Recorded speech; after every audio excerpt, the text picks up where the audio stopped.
नमस्कार साथियों, मेरे YouTube चैनल में आपका स्वागत है और आज हम प्रस्तुत करने जा रहे हैं प्रश्नोत्तरी एक नज़र में का 10वां भाग।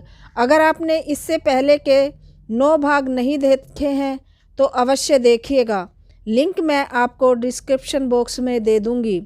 तो चलिए शुरू करते हैं आज का प्रश्नोत्तरी एक नज़र में का 10वां भाग। प्रश्नोत्तरी एक नज़र में। नैषधीय चरितम में कितने सर्ग हैं? 17, 18, 20 या 22? तो नैषधीय चरितम में जो है हमारे 22 सर्ग हैं। डी आंसर हमारा राइट हो जाएगा। 17 जो हैं हमारे सर्ग हैं कुमार संभवम में। कुमार संभवम में 17 सर्ग हैं। किरातार्जुनीयम में 18 सर्ग हैं।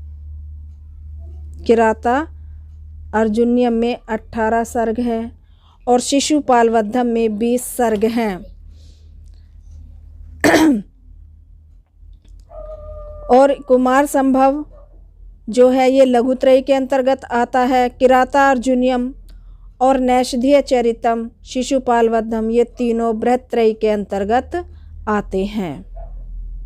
नेक्स्ट क्वेश्चन, यचि भम सूत्र से कौन सी संज्ञा होती है? भा संज्ञा, टी संज्ञा, घा संज्ञा या उपधा संज्ञा? तो यचि भम सूत्र से भा संज्ञा होती है। ए आंसर हमारा हो जाएगा सही। और मित्रों, यचि भम भा से ही पकड़ लेना कि यचि भम सूत्र से भा संज्ञा होती है। टी संज्ञा होती है अचो अंत्यादि टी और इसका सूत्र है अचो अंत्यादि टी से टी संज्ञा होती है। और टी संज्ञा मित्रों कृत्रिम संज्ञा होती है। यदि आपसे पूछा जाए कि टी संज्ञा कैसी संज्ञा होती है तो टी संज्ञा कृत्रिम संज्ञा होती है। घा संज्ञा जो है ये तरप और तमप की होती है। उपधा संज्ञा होती है अलो अंत्यात पूर्व उपधा। नेक्स्ट क्वेश्चन, उत्तर पद प्रधान कौन सा समास होता है? द्वंद्व समास, तत्पुरुष समास, बहुब्रीहि समास या अव्ययी भाव समास? तो उत्तर पद प्रधान जो होता है ये हमारा होता है उत्तर पद प्रधान कौन सा समास होता है? द्वंद्व समास, तत्पुरुष समास, बहुब्रीहि समास या अव्ययी भाव समास? तो उत्तर प्रधान हमारा तत्पुरुष समास होता है। बी आंसर हो जाएगा हमारा राइट। द्वंद्व समास जो होता है ये उभय पद प्रधान होता है और बहुब्रीहि समास अन्य पद प्रधान होता है। जैसे इसका एक उदाहरण देखिए, नीलकंठा में जो है ये हमारा बहुब्रीहि समास है। नीला कंठा यस्य सा, तो नीला कंठ है जिसका शिव जी। यहाँ नील और कंठ से किसी का बोध नहीं, किसी तीसरे ही व्यक्ति का बोध हो रहा है अर्थात शिव जी का। तो बहुब्रीहि पद में अन्य पद प्रधान होता है और अव्ययी भाव समास में पूर्व पद जो है ये अव्यय होता है। इस प्रकार हमारा राइट आंसर हो जाएगा बी, तत्पुरुष उत्तर पद प्रधान समास होता है। नेक्स्ट क्वेश्चन, लघुत्रयी में कौन नहीं आते हैं? रघुवंशम, मेघदूतम, कुमार संभवम ये तीनों ही लघुत्रयी के अंतर्गत आते हैं। अभिज्ञान शाकुंतलम नहीं आता है। ये चारों ही रचनाएं महाकवि कालिदास जी की हैं और लघुत्रयी में रघुवंशम, मेघदूतम, कुमार संभवम तीनों आते हैं। रघुवंशम जो है हमारा 19 सर्गों का महाकाव्य है। कुमार संभवम जो है वो 17 का है और मेघदूतम खंड काव्य है। इसमें पूर्व मेघ और उत्तर मेघ 2 खंड हैं। अभिज्ञान शाकुंतलम में 7 अंक हैं। यह एक नाटक है और इसका चतुर्थ अंक बहुत ही महत्वपूर्ण है। यह विदाई अंक कहा जाता है। नेक्स्ट क्वेश्चन, मनस में किसकी टी संज्ञा होगी? नस की, अस की, सा की या आ की? तो मनस में जो है ये अस की टी संज्ञा होगी। बी आंसर हो जाएगा हमारा राइट। और इसका सूत्र है अचो अंत्यादि टी। अंतिम स्वर की टी संज्ञा होती है, लेकिन अंतिम स्वर में के बाद यदि कोई हलंत व्यंजन आता है तो उसका हम जोड़ा बना लेते हैं। देखिए इसको ऐसे, मैं, ने,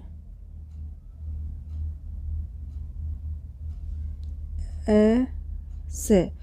तो यहाँ पर अस का हमने जोड़ा बना लिया है और इस अस की ही टी संज्ञा होगी। इसी प्रकार से पतत, राजन, पतत में अत की टी संज्ञा और राजन में अन की टी संज्ञा होगी, शक में आ की टी संज्ञा होगी और पूर्व रूप संधि में टी संज्ञा ही होती है। इसलिए इसको आप अच्छे तरह से याद कर लेना। नेक्स्ट क्वेश्चन, दर्शकः में प्रत्यय बताइए। दर्शका में कौन सा प्रत्यय है? अक प्रत्यय, नवुल प्रत्यय या अण प्रत्यय? तो दर्शका में हमारा नवुल प्रत्यय है। बी आंसर हमारा राइट हो जाएगा।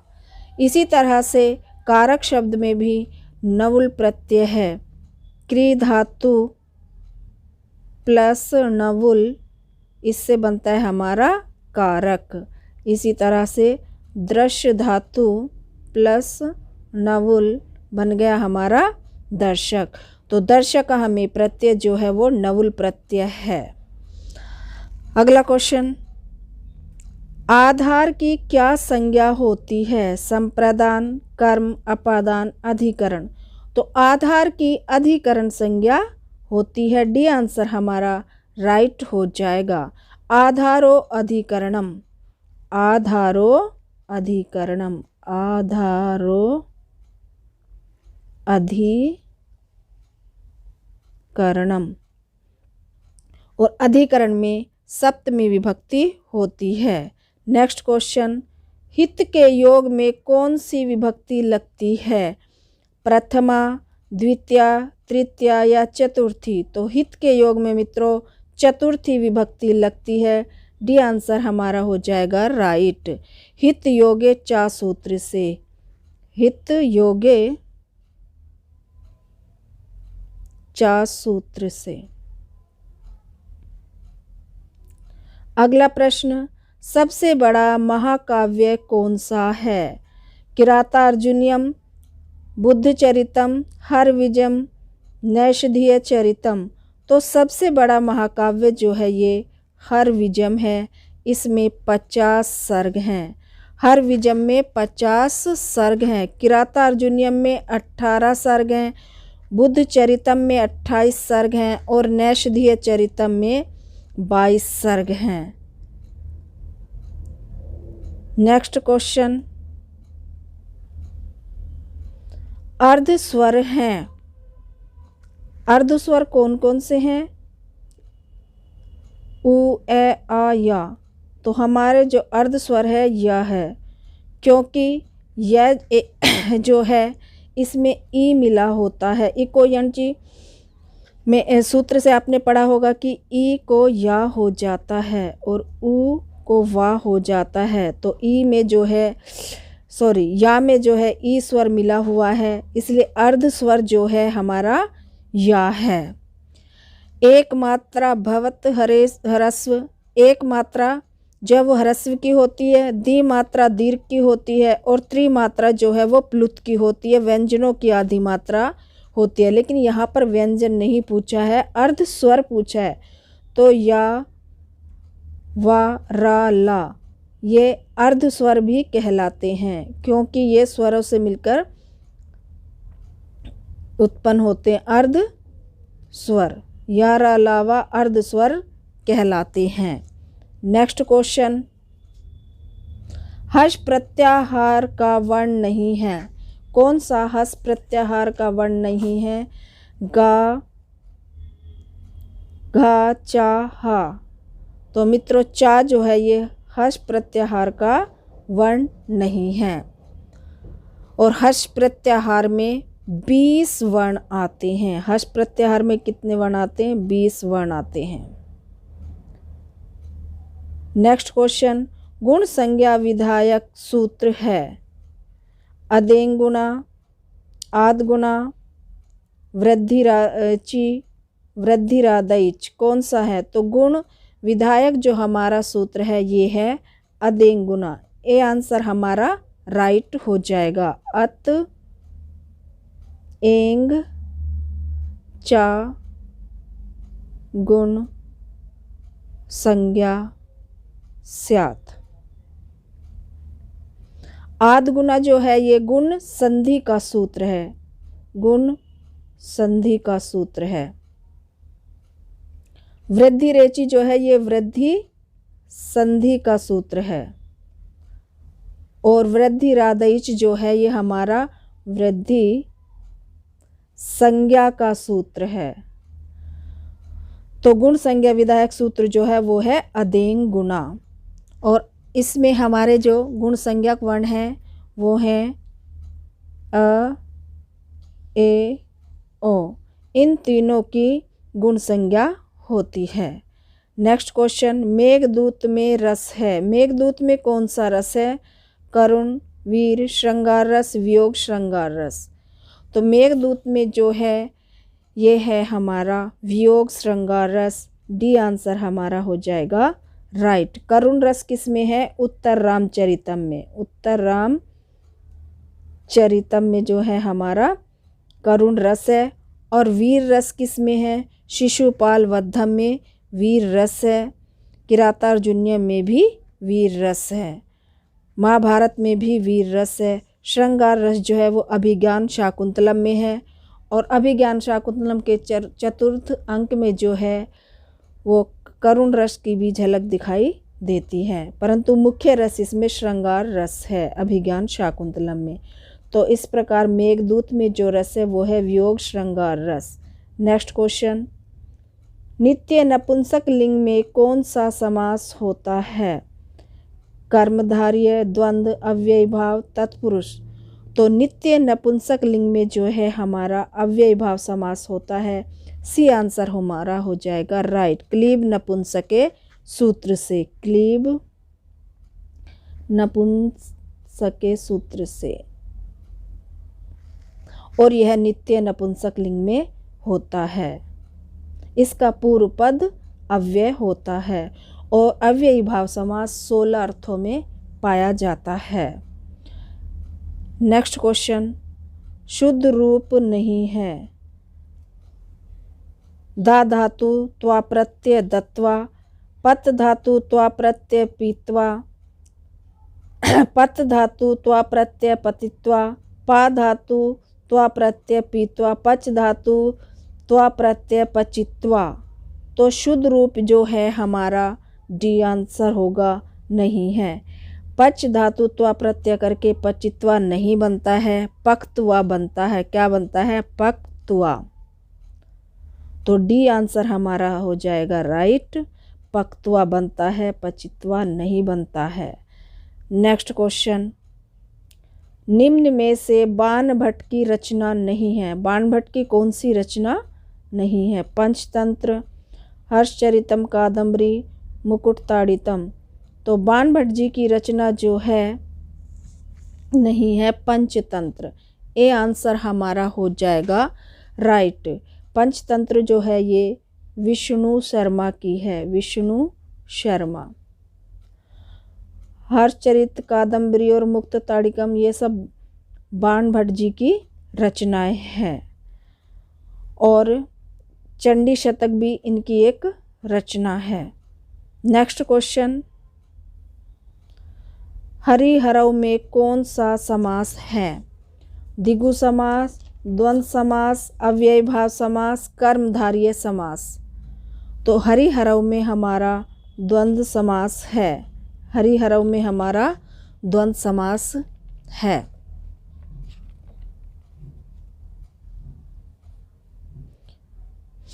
बी आंसर हमारा हो गया राइट। हरिहरव में जो है ये द्वंद्व समास है। और द्वंद्व समास में दो लोग होते हैं, द्विवचन में होते हैं, इनका जोड़ा दिखाई दे, जैसे हरि और हर। संख्या पूर्व द्विगु से द्विगु समास होता है।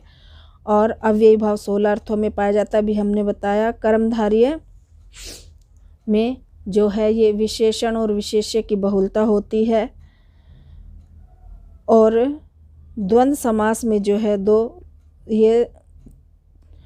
दो जिसमें जोड़ा हमेशा मिलेगा। हरि, हरऊ, पाणी, पादम, ये सब जो है हमारे द्वंद्व समास है।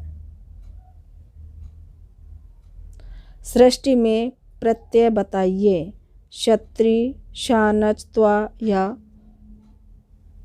3 प्रत्यय। तो सृष्टि में हमारा 3 प्रत्यय है। नेक्स्ट क्वेश्चन, त्रयोदश में समास बताइए। द्विगु समास, द्वंद्व समास, कर्मधारय समास या अव्ययी भाव समास। तो त्रयोदश में हमारा द्वंद्व समास है। बी आंसर हो जाएगा हमारा राइट। बी आंसर हमारा हो जाएगा राइट। और त्रयोदश जो है इसमें द्विगु समास नहीं होगा, द्वंद्व समास होगा। अब देखिए, एक का दश, द्वा दश, त्रयो दश, अष्टादश, इन सभी में जो है वो द्वंद्व समास होगा। इसमें संख्या पूर्व द्विगु से द्विगु समास नहीं होगा। हालांकि इसमें भी संख्या है, परंतु इसमें द्विगु समास नहीं होगा, द्वंद्व समास होगा। नेक्स्ट क्वेश्चन,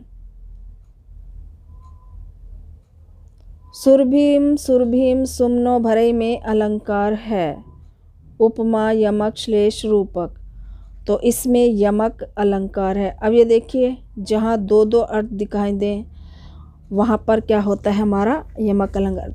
इन दोनों का यद्यपि सुरभीम सुरभीम का अर्थ दोनों का अलग अलग है, तो इसलिए यहाँ पर यमक अलंकार होगा। गमिष्यति पद में धातु और लकार बताइए। लिरिट लकार गम धातु, लंग लकार गच्छ धातु, लोट लकार गत धातु और लट लकार गा धातु। तो क्या होगा इसमें हमारा? गमिष्यति पद में लकार और धातु जो होगा हमारा आंसर हो जाएगा ए राइट। लिरिट लकार गम धातु लिरिट लकार, तो इसके रूप इस प्रकार से चलेंगे। गमिष्यति, गमिष्यता, गमिष्यता, गमिष्यन्ति, गमिष्यन्ति। ये हमारे गमिष्यति, गमिष्यता, गमिष्यन्ति लिरिट लकार प्रथम पुरुष एक वचन के रूप हैं और द्विवचन में इसके बनेंगे गमिष्यसि, गमिष्यथा, गमिष्यत, गमिष्यामि, गमिष्यावा, गमिष्यामा। तो ए आंसर हमारा हो जाएगा राइट। लिरिट लकार गम धातु है। नेक्स्ट क्वेश्चन, तीव्र गति का विलोम शब्द बताइए। मंथर गति, मंद गति, ए बी दोनों या अधोगति। तो तीव्र गति का विलोम शब्द जो है मंथर गति भी और मंद गति भी है, दोनों ही ए बी आंसर इसके सही हैं। नेक्स्ट क्वेश्चन, शकुंतला को श्राप किसने दिया था? नारद ने, कण्व ने, काश्यप ने या दुर्वासा ने। तो ये तो सभी जानते हैं मित्रों, शकुंतला को जो शाप दिया था वो दुर्वासा ऋषि ने दिया था। कण्व तो इनके पालक पिता थे और कण्व जी का ही दूसरा नाम काश्यप भी है, इन्हें काश्यप ऋषि भी कहते हैं। नेक्स्ट क्वेश्चन, क्वा का पर्यायवाची है? कुतः, कुत्र, तत्र, अत्र। क्या है इसका? तो क्वा का पर्यायवाची है हमारा कुत्र, और ये सारे ही अव्यय हैं, अव्यय के रूप नहीं चलते हैं, तीनों वचन और लिंगों में एक समान रहते हैं। नेक्स्ट क्वेश्चन, संस्कृत में 26 को क्या कहेंगे? संस्कृत में 26 संख्या को क्या कहेंगे? षड्विंशति, षड्विंशति, षट्विंशति या षट्विंशति, क्या कहेंगे? तो संस्कृत में हम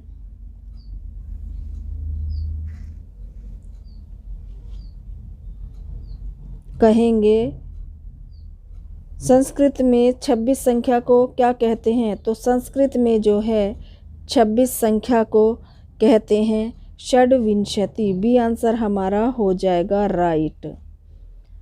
इसमें हलंत लगता है, षड्विंशति में हलंत नहीं है और षट्विंशति भी नहीं बनता है, ये गलत है। तो षड्विंशति हमारा हो जाएगा राइट। षोडशः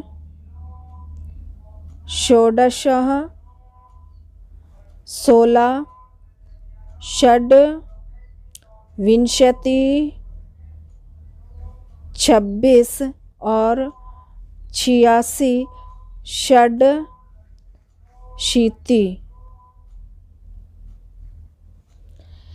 इन सभी संख्याओं में डा हो जाता है, शेष संख्याओं में टा रहता है। जैसे षट्त्रिंशत्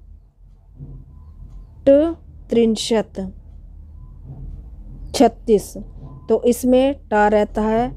और षोडश षड्विंशति षडशीति इन संख्याओं में जो है वो डा रहता है। बाकी संख्याओं में जैसे 46 36 इसमें जो है हमारा टा हो जाता है। जैसे 36 को कहेंगे षट्त्रिंशत्। तो संस्कृत में 26 संख्या को कहते हैं षड्विंशति। नेक्स्ट क्वेश्चन, प्रत्याहारों की संख्या कितनी है? 42 43 44 या 45? तो प्रत्याहारों की जो संख्या है हमारी 42 है। यूपी टेट वाले 42 संख्या मारेंगे और यदि कोई टीजीटी की तैयारी कर रहा है तो टीजीटी में 43 है, टीजीटी में 43 है, 42 है हमारा यूपी टेट में। तो प्रत्याहारों की संख्या 42 है। नेक्स्ट क्वेश्चन, लण सूत्र में पठित आकार क्या है? गुण संज्ञक, इत संज्ञक, प्लुत संज्ञक या कोई नहीं? तो लण सूत्र में पठित आकार जो है वो हमारा इत संज्ञक है। लण के मध्य में जो आकार है उसकी इत संज्ञा हो जाती है। नेक्स्ट क्वेश्चन, अविलंबम पद का अर्थ है शीघ्र, जल्दी, विलंब, कोई नहीं या ए बी दोनों। अविलंबम शब्द का अर्थ ए बी दोनों है, शीघ्र भी होता है, जल्दी भी होता है। तो डी आंसर हमारा हो जाएगा राइट। नेक्स्ट क्वेश्चन, पंचसप्तति किस संख्या को कहेंगे? 55, 75, 58 या 59 किसको कहेंगे? तो पंचसप्तति जो संख्या है वो है 75 की। 75 को पंचसप्तति कहेंगे। 55 को कहेंगे पंचाशत।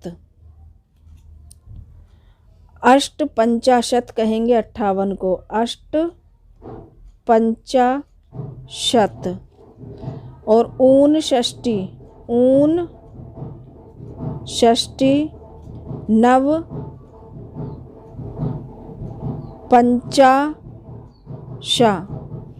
और एकोनषष्टि, ये कहेंगे हम 59 को। तो पंचसप्तति का अर्थ है 75। नेक्स्ट क्वेश्चन, विकार में उपसर्ग है विक प्रति वी आर। तो विकार में वी उपसर्ग है, सी आंसर हमारा हो जाएगा राइट। तो मित्रों ये थी हमारी आज की प्रश्नोत्तरी। आपको कैसी लगी कमेंट बॉक्स में ज़रूर बताइएगा, लाइक शेयर कीजिएगा और बेल आइकन को ज़रूर से दबा दीजिएगा ताकि आने वाली वीडियो की नोटिफिकेशन आपको मिलती रहे।